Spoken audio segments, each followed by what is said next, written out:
Power star Pawan Singh ने JP Nadda, Amit Shah और उपेंद्र कुशवाहा से मुलाकात करके सबको चौंका दिया है। राजनीति के गलियारों से सबसे बड़ी खबर है आज की।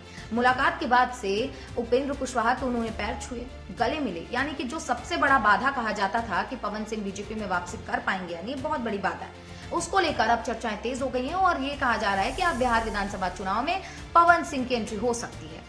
आरा से वो चुनाव भी लड़ सकते हैं। अब ये देखिए 2024 जब लोकसभा का चुनाव चल रहा था, तब से ये पूरा जो मामला है वो बिगड़ना शुरू हुआ था।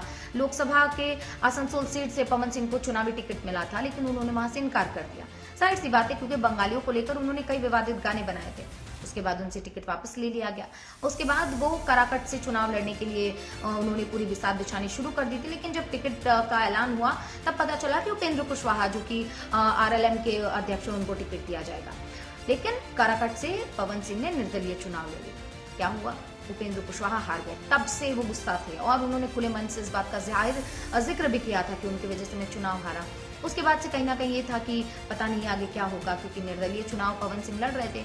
लेकिन तावड़े की उनसे मुलाकात होती है। उसके बाद आज जो तस्वीरें आती हैं, गृह मंत्री अमित शाह के साथ मुलाकात, जेपी नड्डा से मुलाकात, उपेंद्र कुशवाहा से मुलाकात, तो अब ये माना जा रहा है कि बिहार विधानसभा चुनाव में पवन सिंह उतर सकते हैं। लेकिन पवन सिंह का एक डायलॉग है। देखिए, डायलॉग पर बात करें उससे पहले बता देते हैं, देखिए पवन सिंह के अलावा मनोज तिवारी, निरहुआ या फिर रवि किशन, ये सभी राजनीति में इस वक्त अच्छा कर रहे हैं। लेकिन पवन सिंह अब तक कुछ बहुत बढ़िया कर नहीं पाए।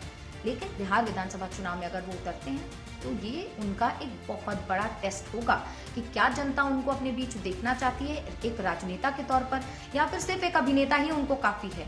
लेकिन सवाल यहाँ पर ये भी है, और ये पवन सिंह के थोड़ी इज्जत की बात हो जाएगी, क्योंकि पवन सिंह को हमने सुना है जब वो कहते हैं कि खाली झमकौला से हुई।